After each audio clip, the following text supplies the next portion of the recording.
두 번째 시간 말씀을 이어서 나누도록 하겠습니다. 자, 이제 5절, 베드로전서 3장 5절로 들어갑니다. 전에 하나님께 소망을 두었던 거룩한 부녀들도 이 거룩한 부녀들을 대표하는 건 이제 사라로 대표를 해놨는데, 이와 같이 자기 남편에게 순종함으로, 여기 순종이라는 단어는 복종이라는 단어와 같은 단어다라는 말씀 드렸죠. 자기를 단장하였나니, 단장이라는 말은 코스모스라는 용어는 조금 전에 설명을 했었어요.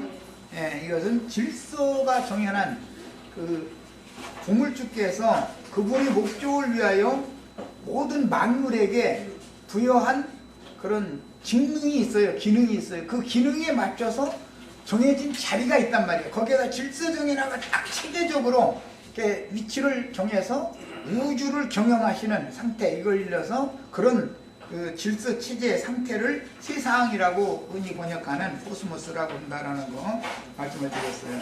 그런데 그 단어를 이렇게 여인들이 단장하는 용어로 이렇게 의역을 할 때 그 의미를 알고서 이제 성경을 읽어야 되는 거죠.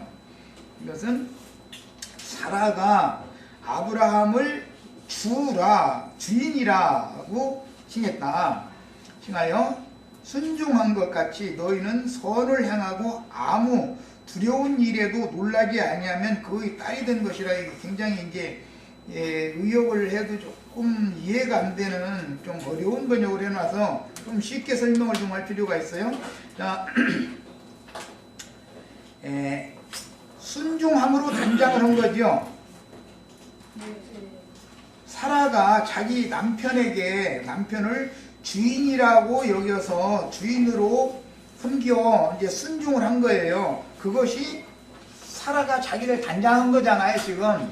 자, 이것은 그리스도가 교회는 그리스도께 순종함으로, 하나님의 그리스도의 말씀께, 이제 구체적으로는 말씀께 순종함으로 단장하는 거예요. 교회라는 것은 말씀에 물로 씻어서 거룩하고 흠이 없게 하는 것이 단장하는 거니까.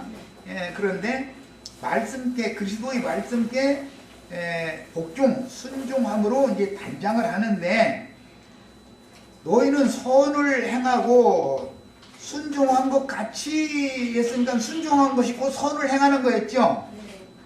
사라가 아브라함을 주라 칭하여 순종하는 것이고 선을 행하는 거잖아요. 지금 문맥을 보면.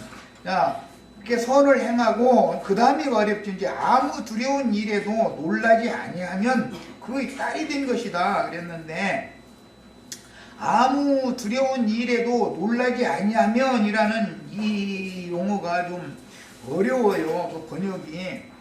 두려운 일, 이건 이제 막 깜짝 놀랄, 경악할 수 있는 그런 큰 일을 말하는 거예요. 이것은 창세기 18장에서 이 말씀이 인용이 되고 있기 때문에, 창세기 18장은 천사 둘을 대동하고 아브라함의 집에 여호와께서 왕림하신 상태죠. 그래가지고 아브라함에게 내가 곧 소돔성을 심판해버리겠다, 이제 천지가 진동할 깜짝 놀랄 말씀을 선포하고 가시는 거 아니에요. 이제 그걸 염두에 두고 하는 말이에요.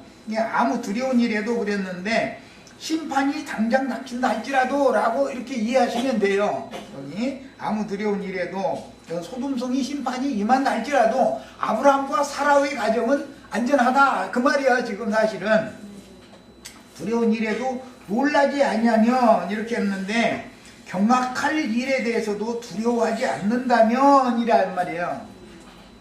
다시 말씀드립니다. 아무 두려운 일에도 놀라지 아니하면 이랬는데, 경악할 일이라도 두려워하지 않는다면, 그런 문구로 번역을 하면 회복력이나 킹제임스 성경 번역이나 이런 데는 지금 내가 말한 것처럼 이렇게 번역을 했어요. 아주 번역을 그건 잘한 거예요. 이거는 번역이 너무 어려워요. 뭔 말인지 어떻게 알겠어요? 순종한 것 같이 선을 행하고 두려운 일에도 놀라지 아니하면 아브라함이 딸이 된다, 사라의 딸이 된다 그랬는데, 이 딸이라는 용어도 원래 사라가 딸이 있어요, 없어요? 없어요. 사라는 딸이 없어요. 이것은 이제 그 현세라도 또는 사후에라도 하나님의 심판이 있을 때 능히 건지실 것을 확신함으로 믿음으로 그 남편을 의지한단 말이야. 사라는 남편만 의지하면 하나님은 사라를 구원하는 것이 사실 목적은 아니었었어요. 아브라함에게 지금 대화를 하고 아브라함을 구원하면 아브라함의 가족은 자연히 구원받는 거죠. 머리 사상이란 말이에요. 이게 머리인 아브라함을 건져내면, 심판에서 건져내면 그 몸인 사라는 아브라함과 붙어서 따라갈 거 아니에요. 그냥 자동적으로 구원받는 거예요. 그래서 하나님의 구원 방법은 늘 머리 사상이에요. 그리스도가 먼저 구원의 선도자가 됐기 때문에 교회는 그리스도께 붙어 연합이 되어 있으면 그리스도로 말미암아 자동적으로 구원받는 거예요. 이것이 성경이 말하는 구원관이에요. 내가 뭐 어떻게 해서 구원을 받는 것은 지난번에 그 수원 지금 어떤 형제들 내 말을 영 못 알아들어가지고 자꾸 그랬었는데 그건 구원이 뭔지를 모르는 사람들이 하는 소리예요. 성경의 구원과는 머리를 구원하는 거예요. 머리를 구원하면 머리와 연합되어져 있는 몸은 남편을 구원해 놓으면 그 아내와 그 가족은 자동적으로 구원받는 거예요. 하나님이 건져내면 남편을 불러내면 아내와 가족은 남편 따라서 다 나올 거 아니야. 그 자동적으로 구원인 거예요.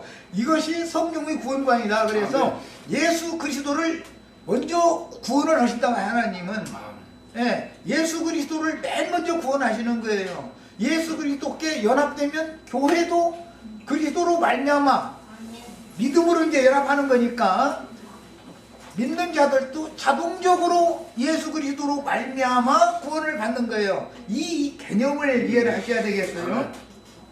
자, 이제 그 딸이 된 것이다 그랬는데 원래는 딸이라는 용어는 성경에 이제 이 용어는 그런 용어가 아니고 이것은 다른 데서는 마태복음 21장 28절은 아들이라고 번역을 했고 누가복음 3장 8절은 대표적으로 이제 한 거예요. 이것은 자식이라고 번역을 했어요. 그런 뜻이지 딸이라는 용어가 아니에요. 그런데 베드로서를 이제 오늘날 기독교계가 번역을 할 때 이 딸이라고 이렇게 번역을 한 것은 셈족의 언어 관습에서 따온 말이에요. 이것은 70인역을 인용했기 때문에 히브리어 성경을 70인역이 헬라어로 번역을 했죠. 예수님이 오셨을 때는 그 성경을 읽은 거잖아요. 히브리어 원전을 읽은 게 아니에요.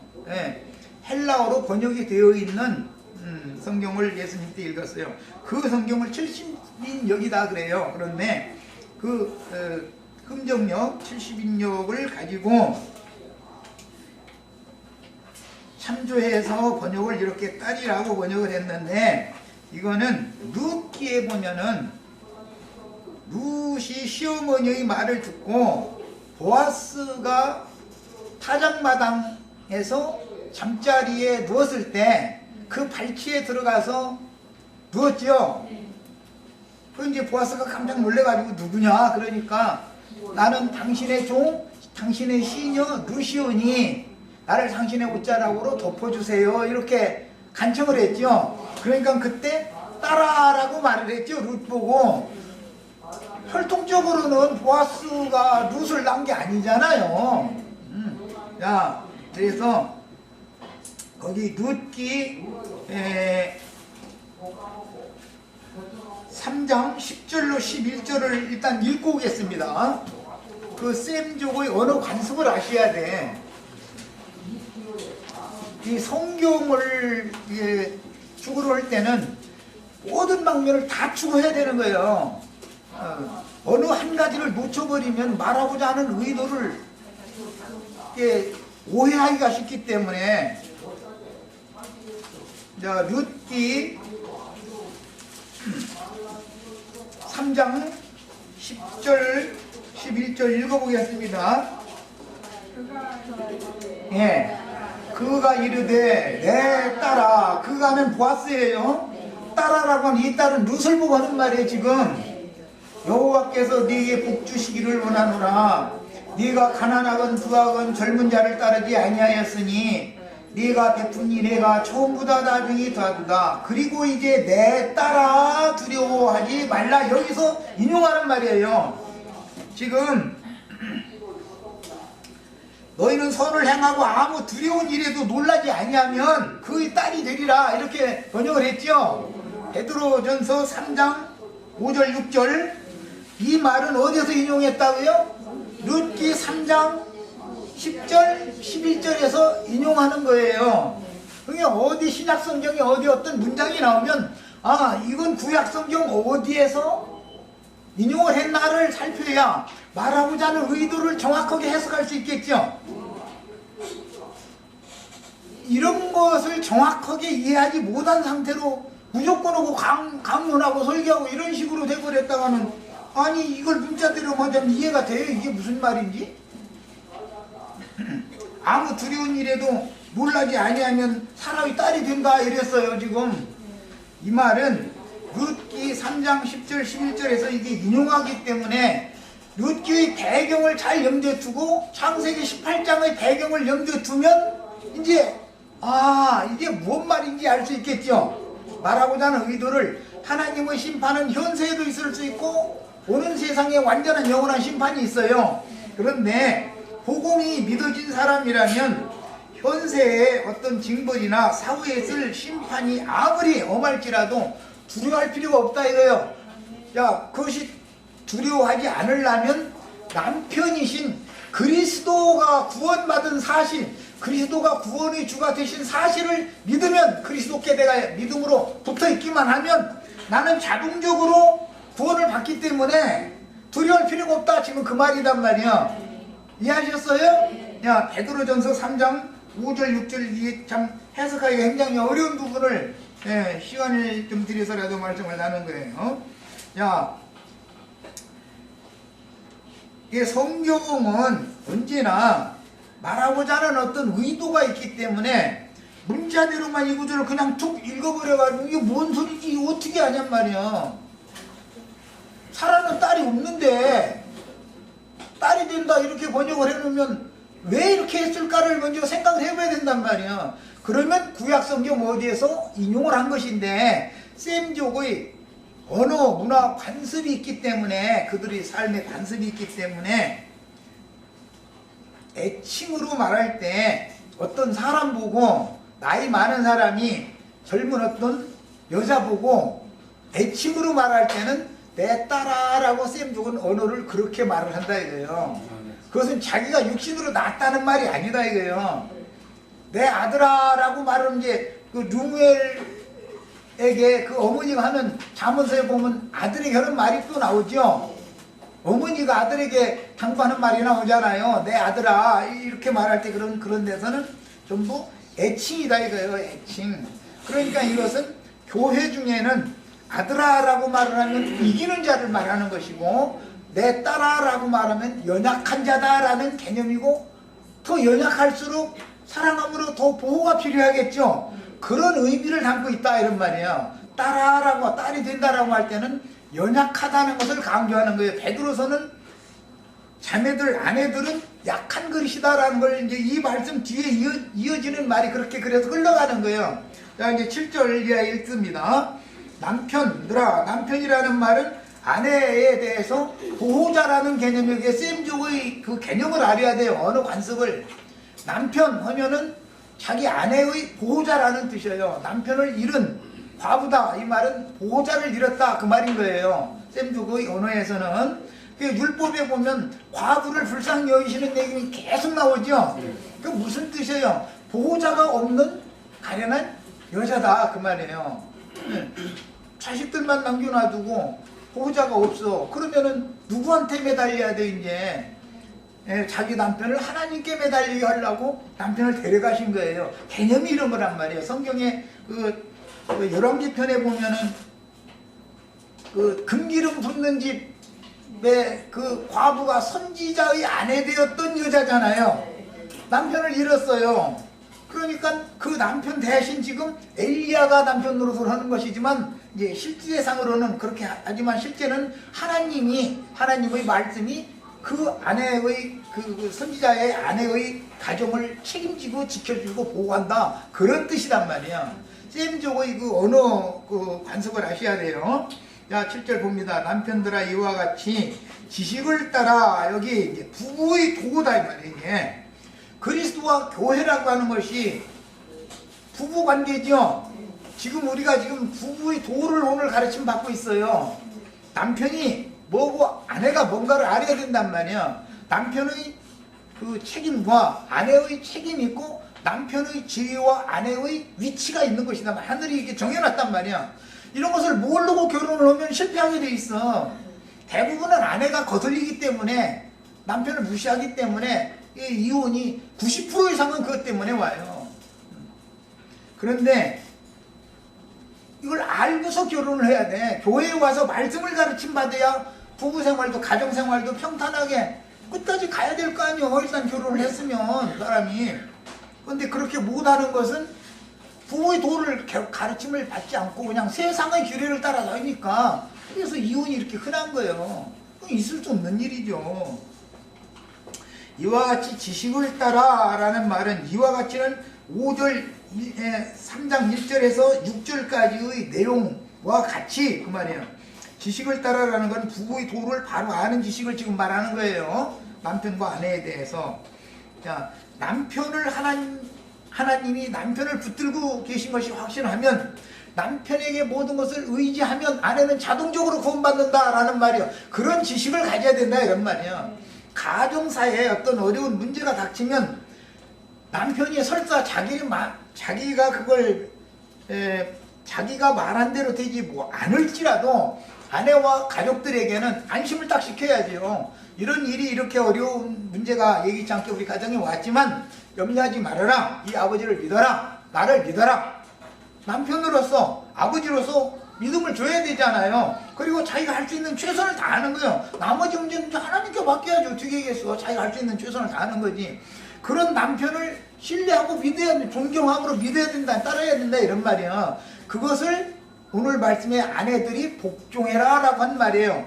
남편은 아내에게 믿음을 줘야 확신하는 신뢰성을 줘야 남편을 존중함으로 복종이 될 거 아니겠어요. 그런 개념을 잘 이해를 하시라고 에베소서 아내들아 남편에게 복종하라 라는 말만 하면은 세상 아까 정치 얘기한 것처럼 힘 있다고 빈천한 사람들 찍어들리는 그런데 복종을 하는 말이 아니라 이거. 그때는 목숨 내놓고 덤벼야 된다 이거예요.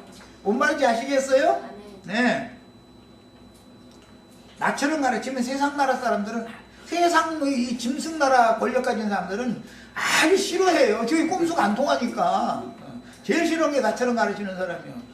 노아할 때 노아도 뭐 어떻게 했다 했어요. 세상을 정죄하고 하나님의 의를 전파하는 거예요. 하나님의 종들은 당연히 그래야 되는 거예요. 그런데 세상에 빌부터 목견하는 놈들이 그러니 뭐가 되겠어요 세상 나라가. 그래가면서 빛이 되고 소금이 되고 이러고 앉았고 뭐가 빛이 되고 소금이 되고요. 국민들이 예를 들어서 세상 나라의 그런 머리의 지위를 국민들이 이렇게 위임해서 부탁하고 맡긴 것은 자기네들이 할 수 없는 그 큰 일을 위임한 거 아니야. 빈천한 사람들이 뭐라고 그런 거예요. 가진 사람들, 힘 있는 사람들, 그런 사람들 다 설득시키고 어떻게든지 해서 그 사람들 또 설득하고 이해를 자꾸 만들고 사정하고 대통령이 그 사람들한테 자기가 먼저 딱 승리고 들어가면서 나라 형편이 이런데 서민들도 함께 살 수 있는 길을 여러분이 나라가 있어야 사업도 할 수 있는 거고 다 아는 거 아니냐. 당신들이 말이요 너무 자본주의 사회니까 이득 취하는 것은 너무 당연한 이치지만 그렇다 해가지고서 피도 눈물도 없이 무조건 짜내는 물로만 이렇게 하시지 말고 사회에 환원도 해야 되지 않느냐. 사회가 무너지면 당신들 기업도 무너지는 거다. 이런 걸 자꾸 설득을 해가지고 그 사람들 좀 더 이득을 덜 가져가고 정부에 협조를 해서 공장도 더 짓고 일자리도 만들고 이렇게 해서 없는 사람들 다 같이 이렇게 살아나가게 만들면 그런 일이 안 생긴단 말이에요. 그런데 그런 것은 전혀 관심도 없어. 그 사람들은 편들어줘. 정권이 오히려 그 사람들을 설득하라는 것이지 그 사람들 편들으라는 게 아니잖아. 그래 놓고 나서는 폭력으로 막고 했다 이것만 선전을 해. 그 말이 되냐고 그게. 이래서 세상 나라라는 건 불의하다라는 거예요. 그러니까 세상 나라는 심판을 자꾸 쌓고 있는 거예요. 그런데 어리석은 국민들은 그 사람들 선전하는 소리만 막 옳다옳다 오는 거야. 나처럼 말하면 옳다고 안 해. 그 사람 그 사상이 그 사회주의 아니야? 뭐 이제 이래버리고 난 사회주의가 아니야. 자본주의 체제에서 살면서 사회주의 외치면 뭐가 되겠어. 자본주의라는 것은 자본들에서 자본이 있는 놈이 왕이라는 뜻이고 기술 사고 노력 사고 해가지고서 돈 많이 버는 것이 자본주의인 건데 그렇게 해서 벌었으면 기술 제공한 사람, 노력 제공한 사람들에게도 공평하게 같이 나눠줘라만 자본주의의 본래의 뜻이 이루어지는 것이지 저희만 막 그냥 막 다 챙기고 나머지는 다 죽건 말든 그게 자본주의 본뜻이 아니잖아. 응? 뭐든지 알고 살아야 돼. 세상 나라를 살아도 세상 돌아가는 이치를 이렇게 하나님의 관점으로 봐야 된단 말이에요. 결혼의 도, 이 부부의 도 한 가지를 배워도 정확하게 배워야 돼. 그래서 성경 진리의 말씀을 알고서 인생을 살아야 된단 말이야. 그런 사람은 마귀가 절대 못 속여. 속이려면 속나. 다 알고 앉았는데 이거 가만히 앉아있어도 세상 돌아가는 이치를 다 알잖아요. 다 보이잖아. 그 다음에 아내와 동거하고 지식을 따라 아내와 동거하라 라는 말은 부부의 도를 알고서 결혼 생활을 해라 그 말이야. 지금 부부의 도도 모르고서 그냥 결혼만 하면 되냐 이 말이야. 뭐 알고서 결혼 생활을 해야지. 남편은 남편의 위치가 있고 책임이 있어요. 그만큼 권리가 있어요. 아내에게 존경받을 권리, 자식들에게 존경받을 권리가 있는 거예요. 책임을 다할 때 말이에요. 책임을 다할 때. 아내는 아내로서의 위치가 있고 또 아내로서의 권리가 있어요. 자식들에게 효도받을 권리가 있고 남편한테 사랑받을 권리가 당연히 있죠. 아내가 그 책임을 다할 때 말이에요. 아내의 책임을 하지 않고 괜히 곁눈질하고 말이에요. 어디 뭐 바깥바람이나 쐬러 슬슬 다니고 그래가면서 권리 주장 이거는 있을 수 없는 일이요. 그거는. 자, 그 다음에 동거하고 그를 더 연약한 그릇이요. 이게 문맥의 흐름인지 이해하시겠죠? 네. 아무 두려운 일에도 놀라지 아니하면 그의 딸이 된 것이다 라고 할 때 두려운 일이라고 하는 것은 아브라함에게 전하신 말씀이지만 아브라함이라고 두렵지 않겠어요? 아브라함도 두렵지만 아브라함은 하나님과 완전히 결탁되어 있기 때문에 하나님을 완전하게 확신하게 믿고 있기 때문에 하나님이 아브라함을 건져내면 사라는 자동적으로 건져내는 거예요. 그런데 사라가 더 떨어 아브라함보다. 여기서 연약한 그릇이다 그 말은 믿음이 아브라함에 미치지 못한다 그 말이에요. 이거 연약하다. 힘을 봐도 그렇지. 세상 날에 뭐 힘을 봐도 남자는 주먹을 줬고 여자는 입을 줬잖아요. 그런데 이제 실제 살아보면 주먹을 입이 이기죠. 남편이 주먹으로 아내를 이기면 이혼하는 거지 뭐 그거는. 그런데 입이 이기게 돼 있어. 근데 하나님의 법이요 이게. 하나님이 정해놓은 질서거든. 이런 것을 다 배워야 돼. 그래서 연약한 그릇이다 라고 표현을 했을 때 이 연약한 그릇을 아내를 말할 때 이것은 여기에서는 영적으로는 믿음이 그 남편 아브라함의 믿음에 미치지 못한다 그런 뜻이요. 성경에서 말하는 의도는. 자, 또 생명의 은혜를 함께 이어받을 자가로 알아 귀히 여기라. 예수님의 믿음이 교회 우리들의 믿음보다 제일 더 좋죠. 우리가 믿음이 그리스도를 따라갈 수는 없죠. 그래도 연약한 그릇이지만 그 예수 그리스도와 함께 제사장이 되고 함께 왕노릇 하게 되죠. 이런 이치가 이게 성경 부부의 도다 이런 말이야. 그러니까 이제 하나님이 예수님께 하늘과 땅의 모든 권세를 맡겼으면 그 부인에게도 당연히 그 권리가 주어지는 거예요. 황제가 예를 들어서 혼인식을 해가지고 대관식을 해가지고 그 부황의 자리를 이어받아서 자리에 앉으면 당연히 아내는 그 옆에 앉기 마련이죠. 아내 놔두고 조금 찾는 법은 없어.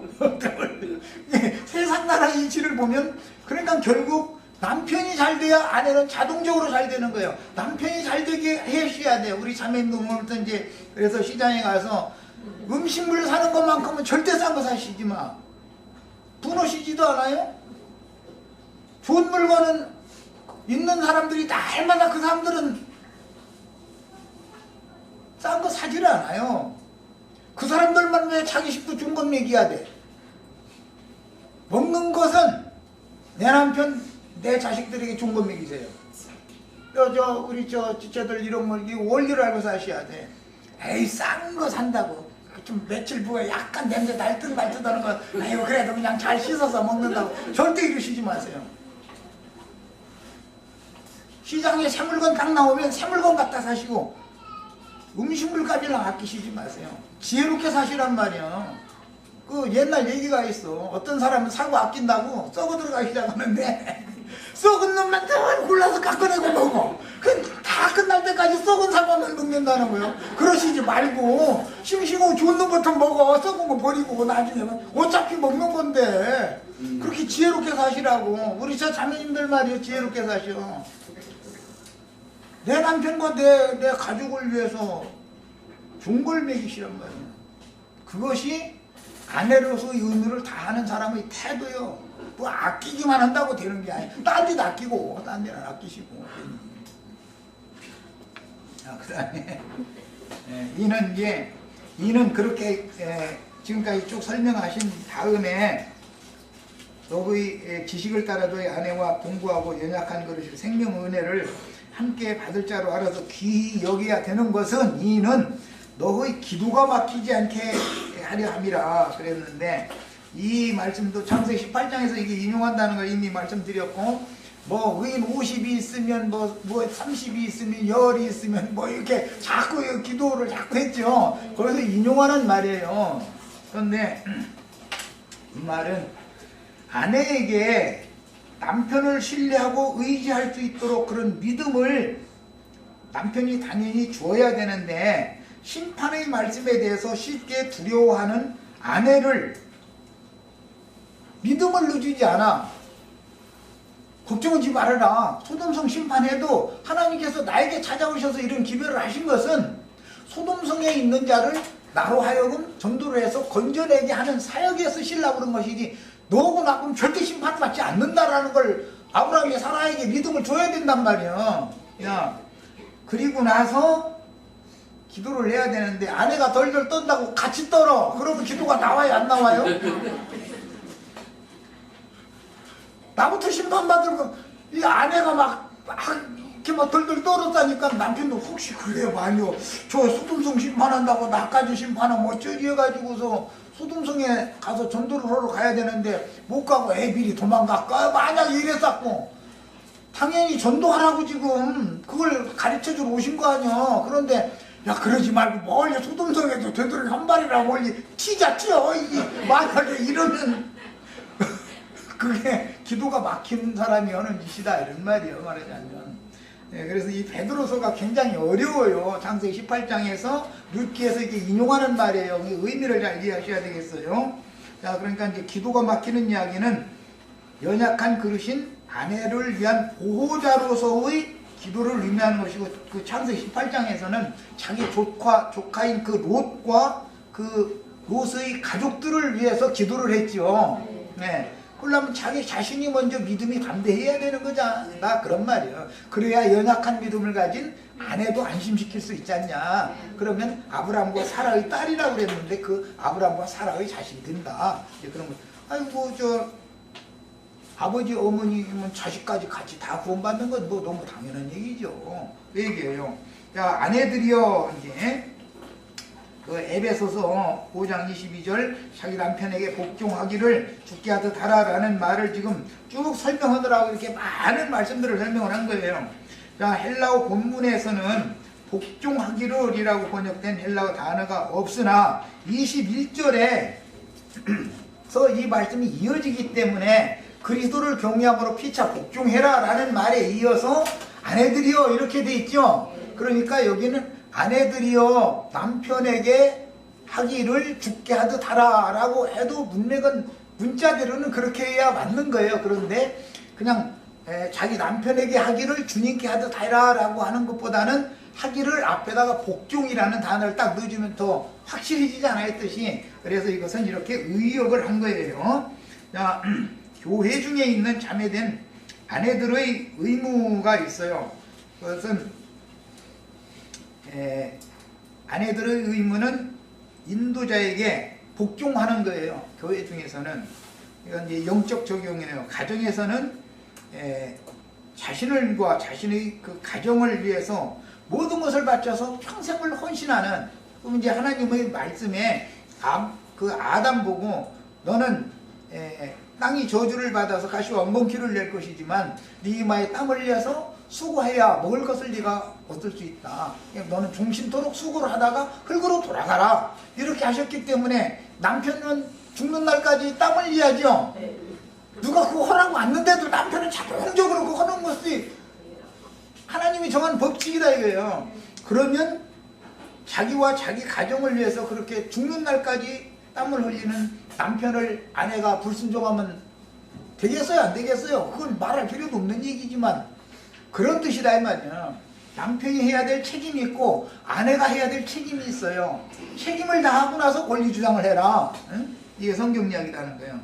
그 다음에 같은 이 문맥의 흐름을 골로새서 3장에서 다시 말씀하고 있는데, 에베소서를 보낼 때 골로새서도 함께 보냈다는 거 이미 말씀드렸었죠.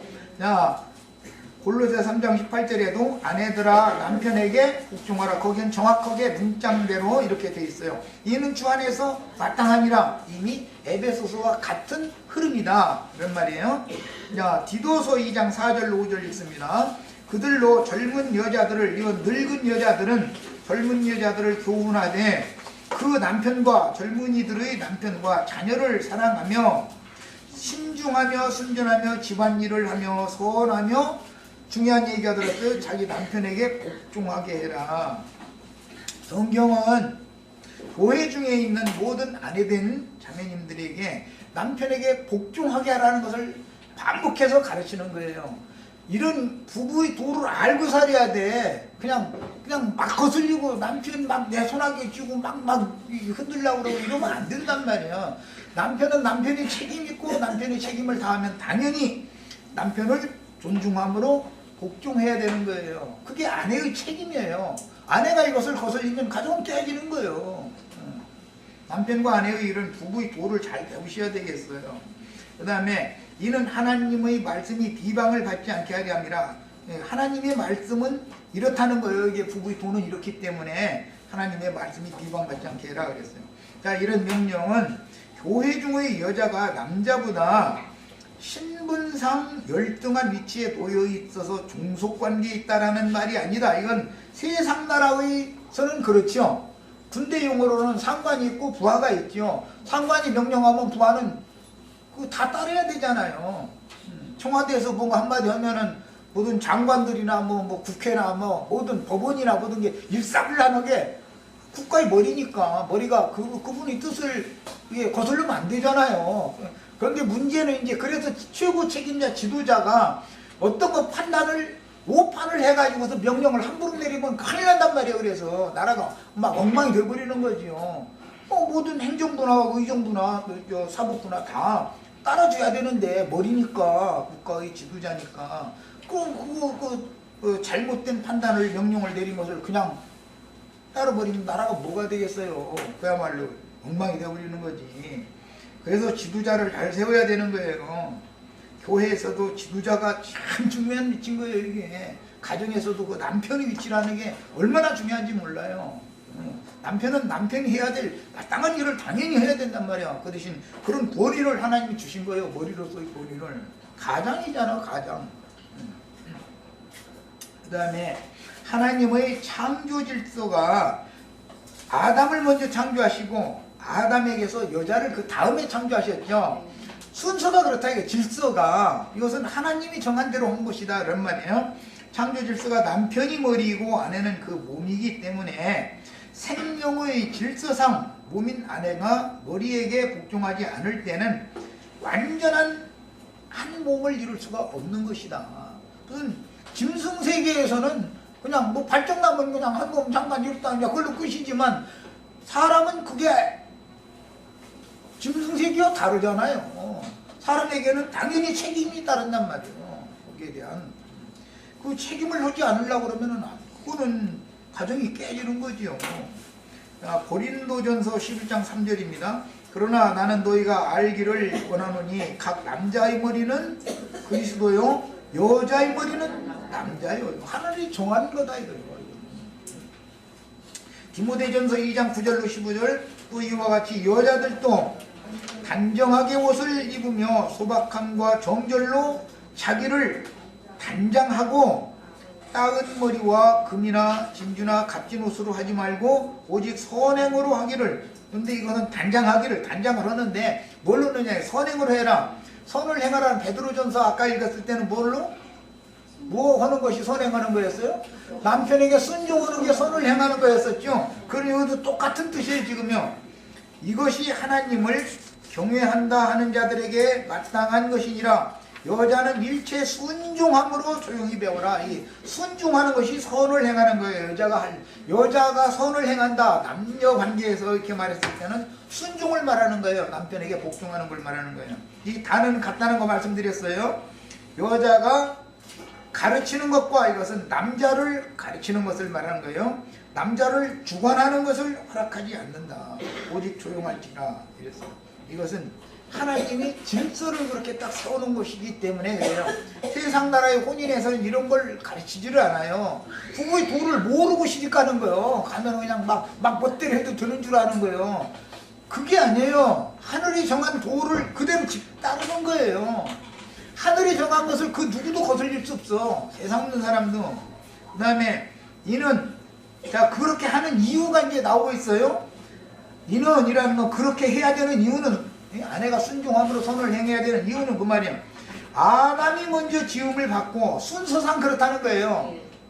하와가 그 후며 아담이 속은 것이 아니고 여자가 속아 죄에 빠졌습니다. 창세기에 그렇게 돼 있었죠.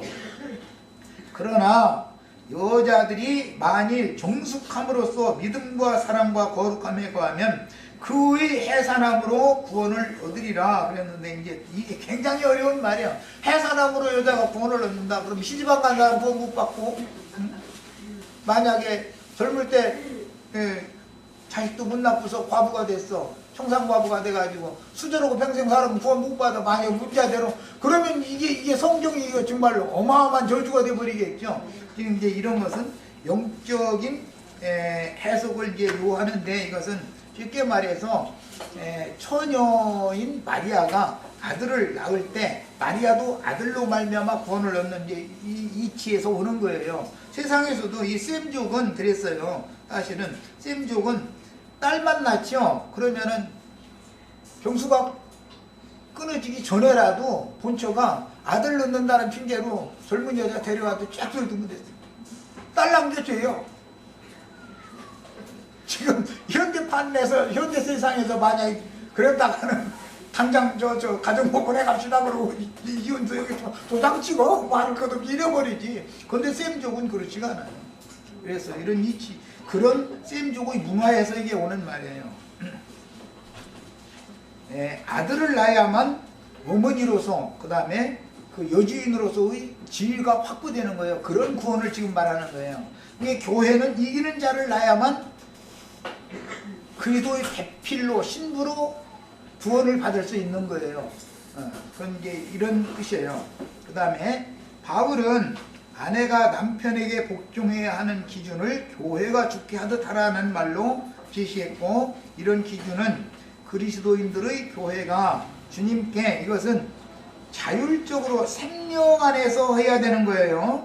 뭐 세상 나라에서 위에서 막 찍어 누르니까 한다 이런 뜻이 아니란 말이에요. 이것은 속세에서도 아내도 자원하는 마음으로 남편의 구원에 따르며 순종해야 할 것을 명령하고 있는데 속세의 이혼은 아내가 남편을 존중하지 않으므로 일어난 경우가 많습니다.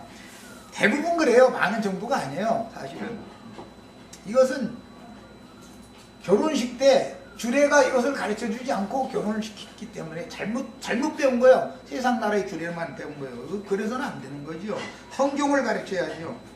그 다음에 히브리서 13장 7절로 8절 하나님의 말씀을 너희에게 일러주고 너희를 인도하던 자들을 생각하며 그들의 행실의 결말을 주의하여 보고 그들의 믿음을 본받으라. 예수 그리스도는 어제나 오늘이나 영원토록 동일하시니라. 믿음을 본받으라, 인도자의 믿음을 본받으라 해놓고 나서는 예수 그리스도는 어제나 오늘에 동일하시니라. 이 말은 앞선 선진들과 함께 계셨던 예수 그리스도는 후세대의 인도자와 함께 계시는 중이다. 영원토록 그렇다. 그 말, 이건 변할 수 없는 일이다. 예? 그 얘기예요. 그 다음에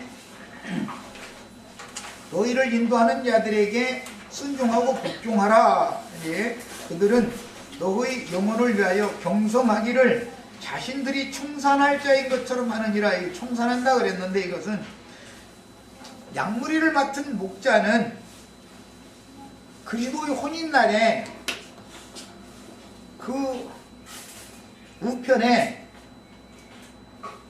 정결한 처녀를 신부로 세워야 될 책무가 있다, 그런 말이야. 남편이 가정에서 아내를 보호하고 가정을 지켜야 될 책무가 있는 것처럼 양무리와 목자와의 관계를 지금 여기서 말한 거예요. 이것은 성경의 흐름에 대해서 이해가 있으셔야 돼요. 자, 그래서 이제 청산한다라는 것은 그 대차 대접표, 회사 1년 그 장사 다 하고 나면은 손익계산서를 딱 내죠. 야, 그런 것처럼 신앙생활을 다 하고 나면은 그리스도의 심판대에 설 수 있는 자와 그리스도의 심판대에 설 수 없는 자를 거기서 계산을 하는데, 이것을 그리스도 심판대라고 그래요. 야, 우리가 지금 여기서 신앙생활을, 어떤 신앙생활을 하다가 죽으면 음부의 낙원에 가서 기다리지요. 자, 마지막 나팔 부활 때가 되면 그리스도 심판대가 딱 배설이 된단 말이야. 그래가지고 첫째 부활로 일어나서 그리스도의 신부로 설 수 있는 자와 천년을 더 기다려야 되는 자를 딱 거기서 구분을 다 해버린다, 이런 말이야. 예, 예수 믿었다라는 명목만 가지고서 다 그리스도의 신부로서 시온산에선 14만 4천이 다 되는 건 아니죠.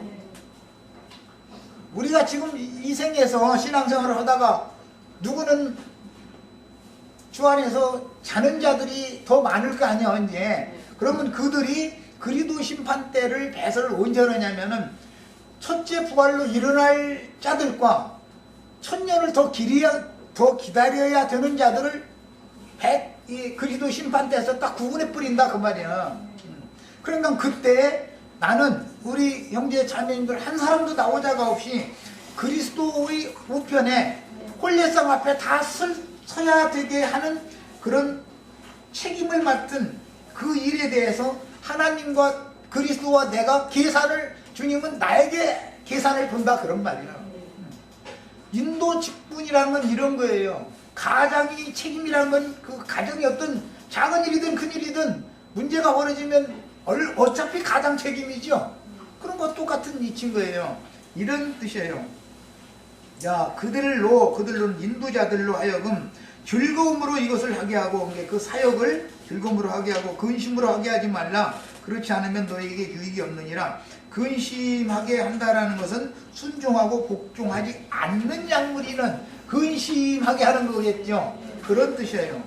자, 그 다음에 교회가 그리스도께 순종함으로 그리스도 율법을 완성하는 형제 사랑의 교회를 세울 수 있듯이 주님의 권속들인 교회 모임에서 양무리는 진리 안에서 인도자에게 순종해야만 주님이 교회를 위해 선물로 세워주신 직분에 따라 머리에 순종하는 생명의 질서체제인 그리스도의 몸으로 세워질 수가 있으니 이것이 교회 건축의 중요한 관건이다.